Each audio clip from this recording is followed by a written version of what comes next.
Dinámica del punto material. Como ya hemos mencionado, la mecánica estudia los movimientos y las deformaciones de los cuerpos materiales. La dinámica en particular se dedica al estudio de las causas de dichos fenómenos. En este curso nos dedicaremos al estudio del movimiento y ahora incluiremos sus causas de momento solo para el punto material. Llamamos fuerzas a las causas capaces de producir alguna modificación mecánica. La fuerza es además una medida para determinar cuán intensa es la interacción entre dos cuerpos. Siempre que notemos que una fuerza actúa sobre un cuerpo, encontramos que existe otro cuerpo que la provoca. Este, a su vez, está sometido también a una fuerza originada por dicha interacción. Entonces, que dos cuerpos interactúen significa que ejercen fuerzas entre sí. En todos los fenómenos conocidos interviene alguna de las 4 de las fuerzas de la naturaleza. Las fuerzas de contacto son aquellas a las que se asocian las deformaciones reversibles, como la fuerza elástica de un resorte, las fuerzas de fricción, ya sea entre sólidos, líquidos y gases, o las fuerzas de vínculo. Por otro lado, podemos decir que hay fuerzas que se ejercen a distancia, como la atracción gravitatoria y la atracción o repulsión entre cargas e imanes. Estas fuerzas se ejercen entre cuerpos a través del vacío sin que sea necesaria la presencia de un medio material para que se transmitan. A ese conjunto de fuerzas se las denomina fuerzas de campo.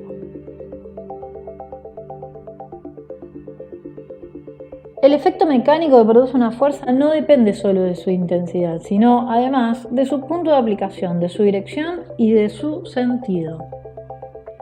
Una magnitud de este tipo se representa matemáticamente por un vector. Entonces, recordamos que están disponibles los videos sobre vectores, tanto sea en la plataforma como en el canal de la facultad. Primera ley de Newton. Si un objeto no interactúa con otros objetos, es posible identificar un marco de referencia en el que el objeto tiene aceleración cero. Otra forma de manifestar esta misma ley, este mismo principio, es que en ausencia de fuerzas externas y cuando se ve desde un marco de referencia inercial, un objeto en reposo se mantiene en reposo y un objeto en movimiento continúa en movimiento con una velocidad constante, esto es decir, con una rapidez constante en línea recta. Entonces, un sistema inercial es aquel que no está acelerado, restringe la aplicabilidad de estas leyes. Y desde un sistema de referencia en esas condiciones, un cuerpo que está en reposo o en movimiento rectilíneo uniforme permanecerá en ese estado hasta que una fuerza actúe sobre él. La segunda ley de Newton. Tengamos en cuenta varios aspectos. La ecuación no indica que el producto M por A sea una fuerza. Hay una sumatoria de fuerzas aplicadas igual a un producto de dos magnitudes, que no es una fuerza. Solo va a proporcionar, nada más ni nada menos, información sobre el estado de movimiento. Todas las fuerzas sobre un vector se suman como vectores para generar una fuerza neta en el lado izquierdo de la ecuación.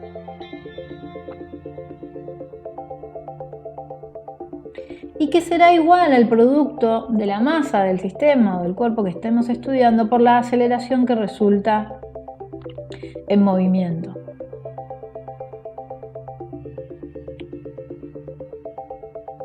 Entonces, tenemos que la fuerza resultante o la fuerza neta y la aceleración son vectores que tienen la misma dirección y sentido, por lo que tendremos información sobre cómo se mueve. Entonces, si la suma de fuerzas aplicadas es cero, si esta sumatoria es cero, es decir, que la aceleración es cero, significa que el cuerpo está en reposo o que se mueve con velocidad constante. A este caso particular se lo incluye dentro de una clasificación más general y se dice que el sistema está en equilibrio de fuerzas. Si la fuerza aplicada cambia, aumenta o disminuye, la aceleración también cambia proporcionalmente.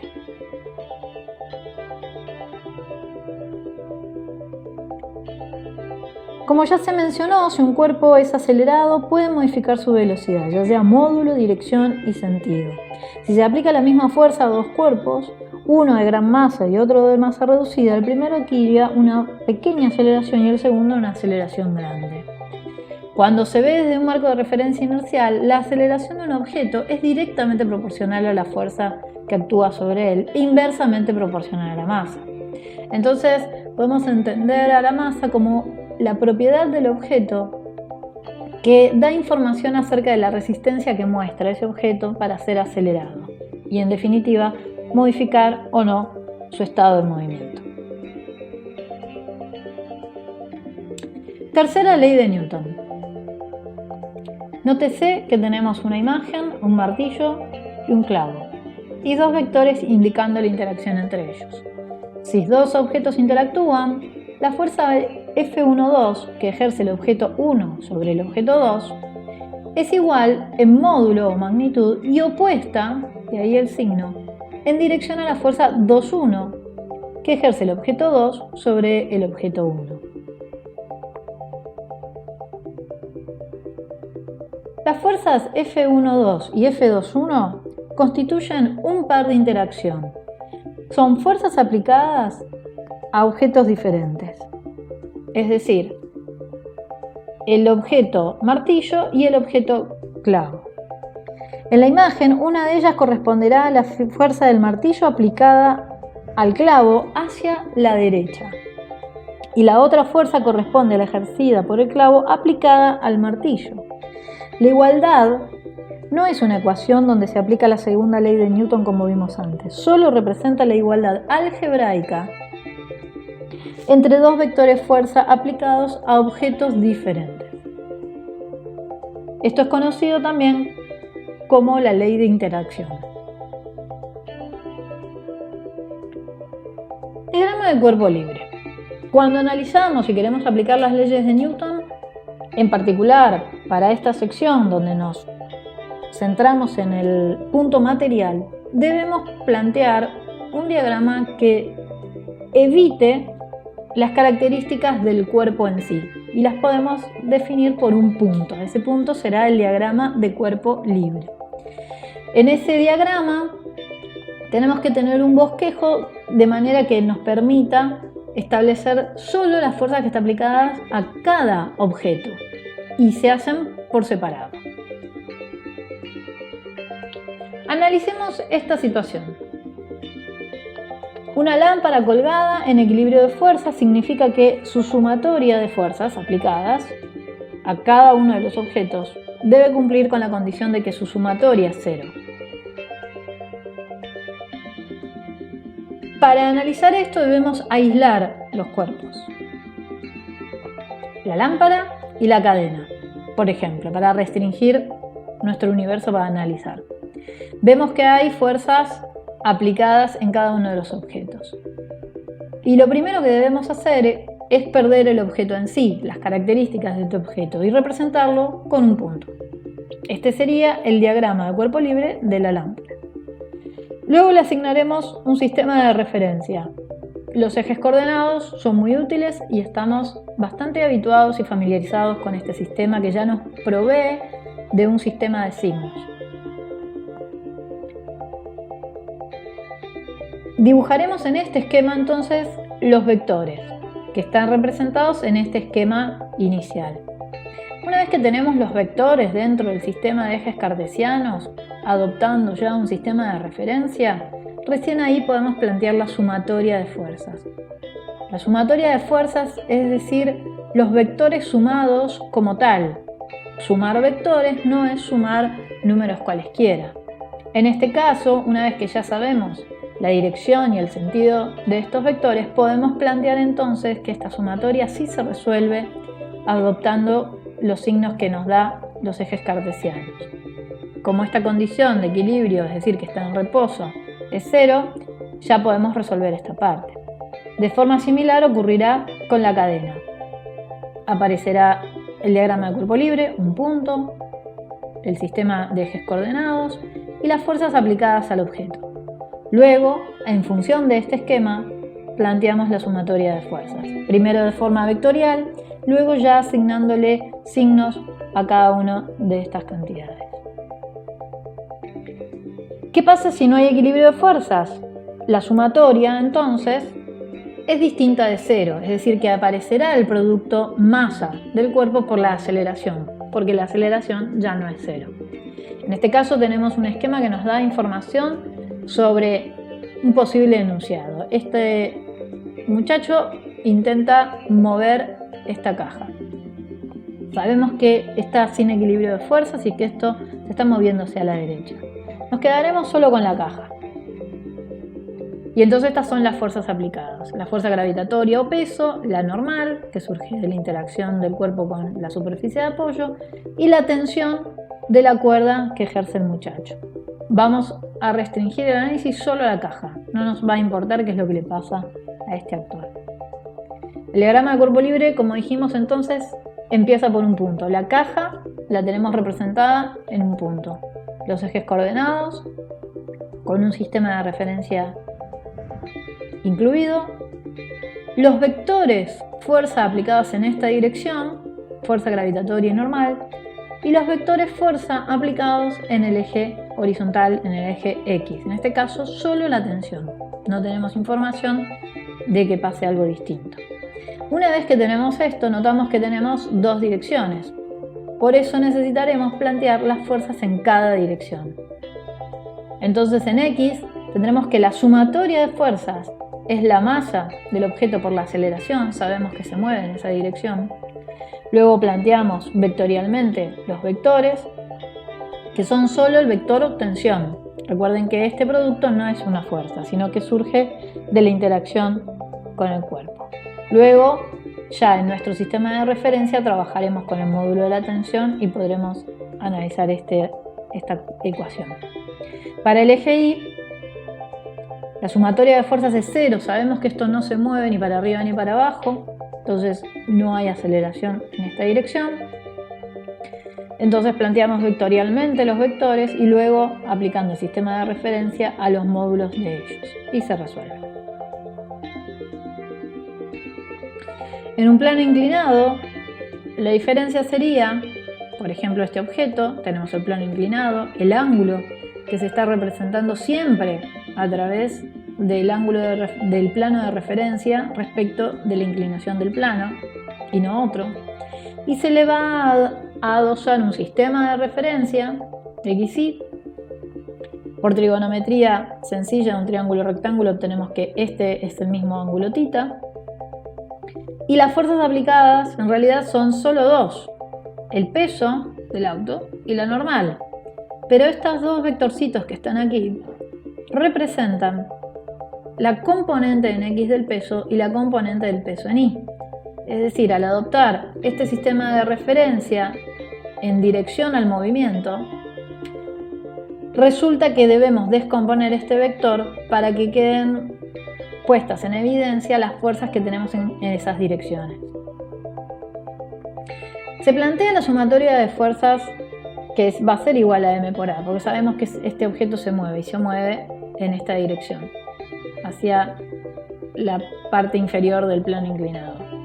Pero este es el formulamiento general. Debemos realizar entonces la descomposición o el análisis en cada dirección. En Y sabemos que no se mueve. Entonces la sumatoria de vectores de fuerza en esta dirección tiene que ser igual a 0 y según este sistema de ejes podemos plantearlo de esta manera. La componente en Y, la normal, igualados a 0. Lo mismo pasará en X. Sabemos que se mueve en esta dirección. Planteamos vectorialmente la única fuerza actuante en primera instancia sería el peso en X, que sería el resultado del movimiento de este objeto. Según este sistema de referencia, puedo decir que lo que se mueve para la izquierda, para este lado del eje X, es negativo. Simplemente es un sistema de referencia. Tener en cuenta entonces, como dijimos, que el peso es una fuerza y como vector se puede descomponer en sus componentes perpendiculares y resulta que la componente en X y la componente en Y estará dada por esta trigonometría sencilla de triángulos rectángulos. Y a la hora de resolver estas dos ecuaciones finales, tenemos que tener en cuenta que la información de las componentes están contenidas aquí. En un problema de cuerpos vinculados nos encontramos con una situación similar. Tenemos información por el enunciado, por un esquema, para qué lado se mueve. Aislamos los cuerpos y planteamos el diagrama de cuerpo libre. El cuerpo, las fuerzas y un sistema de referencia. Sabemos que esto se está moviendo en este sentido y en esta dirección.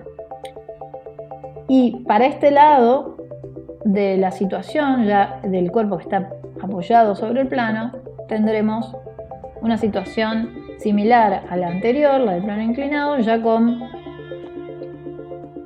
estos ejes asociados.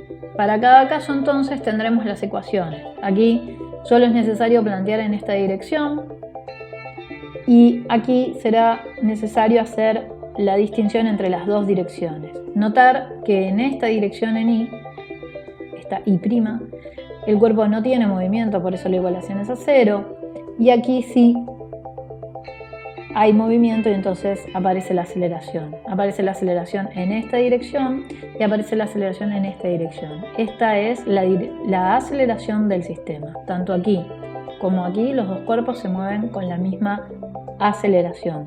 Nótese que aquí el planteo llega solo hasta el planteo vectorial. Los signos surgen del sistema de referencia adoptado. Cuando los cuerpos están apoyados en superficies, resulta de una interacción que es la fricción, y hay dos casos.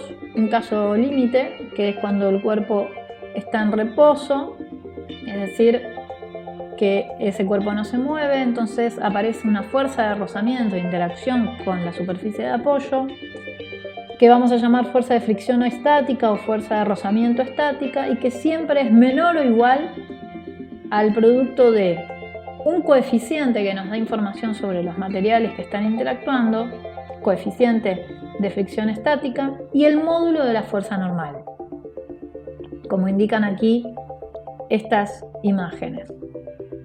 Para el caso del movimiento se llama fricción cinética o fuerza de rozamiento cinética, y que es igual, estrictamente igual a ese coeficiente de rozamiento ahora cinético y el producto del módulo de la fuerza normal. Tener en cuenta que la dirección de la fuerza de rozamiento, tanto estática como cinética, es contraria, opuesta a la dirección del movimiento o movimiento inminente del objeto en relación a la superficie. Entonces, por ejemplo, para el plano inclinado que ya habíamos analizado anteriormente, podemos analizar esta situación. En este caso, podemos asumir que seguramente en el eje Y no hay movimiento, esto no cambia, pero podemos asumir que, por ejemplo, este móvil se mueve hacia abajo del plano, es decir, en este sentido de la dirección X, y que ahí plantearemos la fuerza de rozamiento hacia el otro lado, hacia la izquierda respecto de la fuerza que produciría el movimiento. Luego, el siguiente paso será asignarle signos convenientes para la resolución. Notar que aquí es solo el planteo vectorial, no tienen los signos del sistema de referencia. Para un par de cuerpos vinculados, aislamos. Este cuerpo no tiene fuerza de rozamiento porque no está apoyado, no tiene sobre ninguna superficie, no tiene una relación de vínculo con ningún objeto. La tensión de la cuerda y la polea son completamente ideales. En cambio, el bloque que sí está apoyado sobre una superficie, podemos establecer una fuerza de rozamiento cinética. En este caso tenemos información sobre la aceleración. Nótese que en el caso anterior no teníamos información de la aceleración, pero de moverse, como la única fuerza que apareciera, la fuerza del peso en esa dirección, para el único lugar que se podía llegar a mover era para ese lado, por eso la fuerza de rozamiento iba para el otro lado. Y aquí tendremos que hacer lo mismo. Nótese que este es el planteamiento vectorial, es decir, faltará que ustedes asignen el sistema de ejes coordenados y un sistema de referencia para asignarle a esto signos.